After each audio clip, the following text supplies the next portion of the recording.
Hi everybody, my name is Conrad, and I did my project on the efficiency of checking your game in. So the purpose of my project is to persuade and inform the hunters of West Virginia to check their game in. It will provide statistics on data collected from previous years, and hunters should be able to reflect on this project to answer the questions about why they should check their game in and how to do that. So I'll be graduating in a couple of weeks with my bachelor's degree in criminal justice. I've wanted to be a natural resource officer for years, and I ended up in the department last spring in 2015. I love to hunt and fish, and be able to protect those resources would just mean everything to me. If people hunt illegally, it would have a negative impact on everyone else who enjoys these hobbies. So as again, my research question is why are efficient game check-ins important? And hunters often question why they need to check their game and what difference it makes. If West Virginia hunters understand why their game check-in is important, they'd be more willing to go forward and check their game in.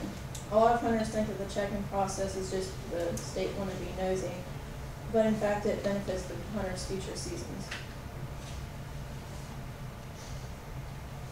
According to the University of Southern California 2016, a variable in research merely refers to a person, place, thing, or phenomenon that is being measured in some way. So the variables in this study would be the deer population's physical condition, the actual population numbers, the harvested numbers, and hunter safety rates, and other measures of deer management programs. This project will be a quantitative research method. Bachman and Shutt 2003 state that evaluation research that tries to identify the effects of treatment, law, or program is usually quantitative. Since we are measuring animal populations based on statistics and are dealing with hunting and fishing game laws, the quantitative research method is the best choice for this project. According to Bachman and Shutt 2003, evaluation research is research about social programs or intervention. After the reasons for conducting evaluation research are conversed, the general principles and types are reviewed. Several evaluation methods are then presented, including impact outcome assessments. So we would evaluate our gathered research and discuss the impact and the outcome that it has on the hunters and the deer. So this project will be non-experimental because our study wouldn't actually be conducting an experiment to get the data that we need. We would already have statistics based on the previous year's check-ins.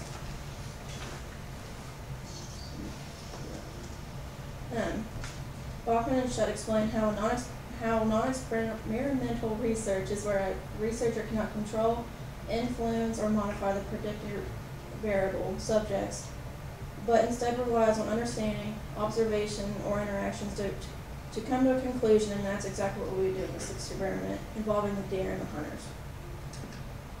So according to the United States Census Bureau in 2015, there were roughly 1.85 million people in the state of West Virginia, and obviously not every person is a hunter, but it wouldn't be a bad thing for everybody to know the importance of the hunting and fishing operations. Odds are, every person is going to experience some of these activities at one point in their lives, so it's good to know about the rules. We would draw the sample by going to hunters' education courses and educating the students on the importance of the check-in system, handing out pamphlets at hunting and fishing stores, and informing the public about the importance of the check-in system. We would collect data by comparing the previous year and the current year's number of check-ins. We would see if the number of check-ins goes up by the public being informed as to why they need to check their game in.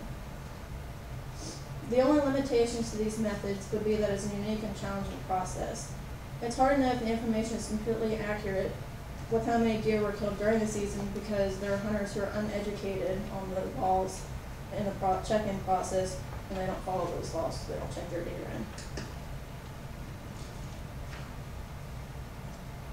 There are not any ethical implications for this study because it does not single out a single person. Every hunter, regardless of age, sex, race, ethnicity, or disability, would be expected to check their game in. If this study was conducted, it would benefit all hunters across the state of West Virginia. Hunters can never be too informed. This project will inform why every hunter should do their part and check their game in and why it matters.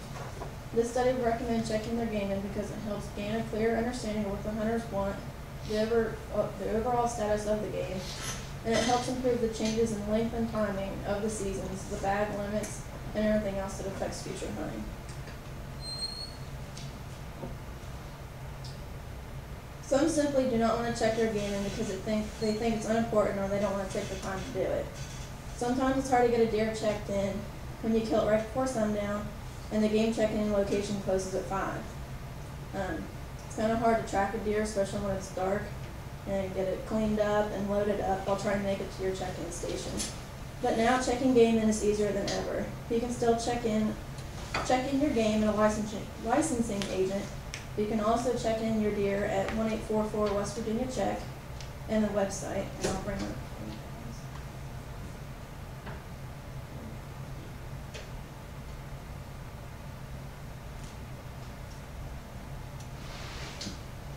With a world that relies on technology, you can now check your game in electronically, quickly, and easily.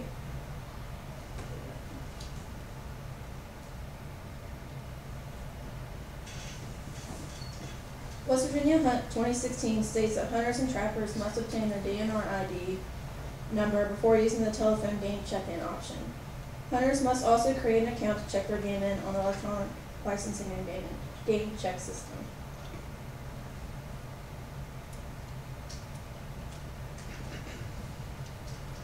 West Virginia archery hunters had a successful year as of October 26 in 2015, showing a 53% increase in their harvest of white-tailed deer compared to 2014. The Division of Natural Resources 2015 reported that as of October 26, 2015, bow and crossbow hunters had taken 11,798 deer compared to the 7,729 deer taken up to the same date in 2014, which was a 53% increase.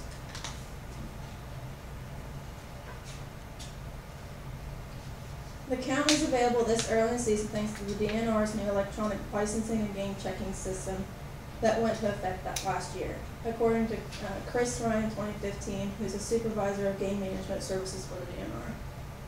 Previously, game tags had to be collected from checking stations across the state at the end of the hunting season and counted by hand, which took a long time. With electronic licensing and game checking, that information is available almost instantly. If every hunter checked their game in, our numbers and data would continue to grow, and that was proven in 2015. This would improve the changes in length, the timing of the seasons, bag limit, and everything else that affects the future hunter seasons. There are many reasons why teaching the younger generations how to properly hunt is important. Being out in the woods and hunting allows for bonding time. One of the best things about teaching a child to hunt is the bonding time that it gives the family. In today's world where parents and children are often going in 2 different directions and have little time together, hunting gives families something to do together that can leave lasting memories. Going up to the family camp or farm early in cold mornings and climbing up a hillside through freshly fallen snow, these are the things that memories are made of. Hunting is a tradition in many families. Teaching the younger generation the skills your parent taught you and their parents taught them a tradition that lives on.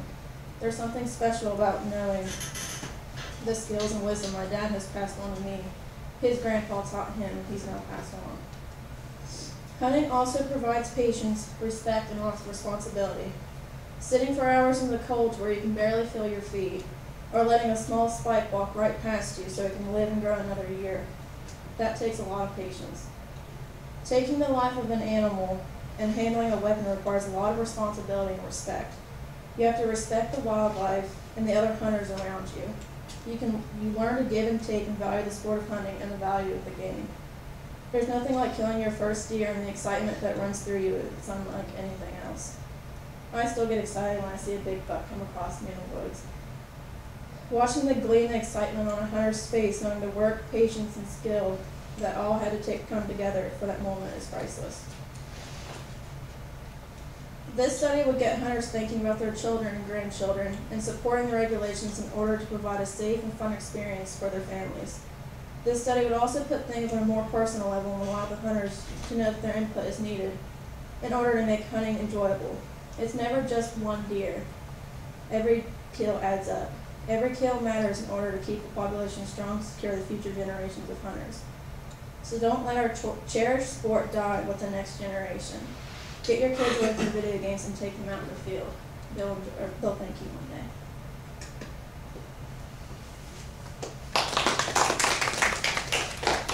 You have that eternal clock going on, Jennifer, because you hit it 10 minutes right on the nose. Any questions?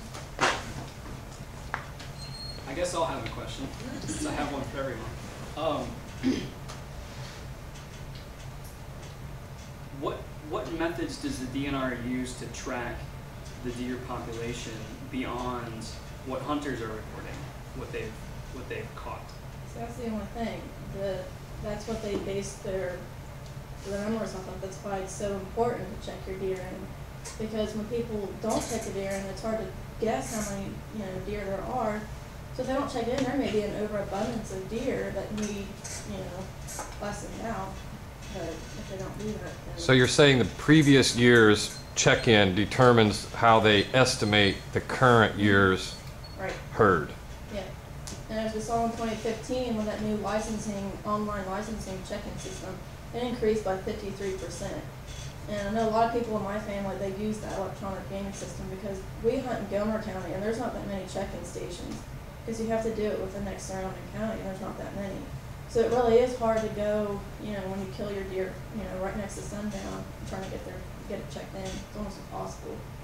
So being able to call it in online, or call it in, order it online, it's kind of thing all the time. So it is completely on the honor system, unless the DNR officer is in the woods and watches you and Yeah. finds out and follows you to see you. Right.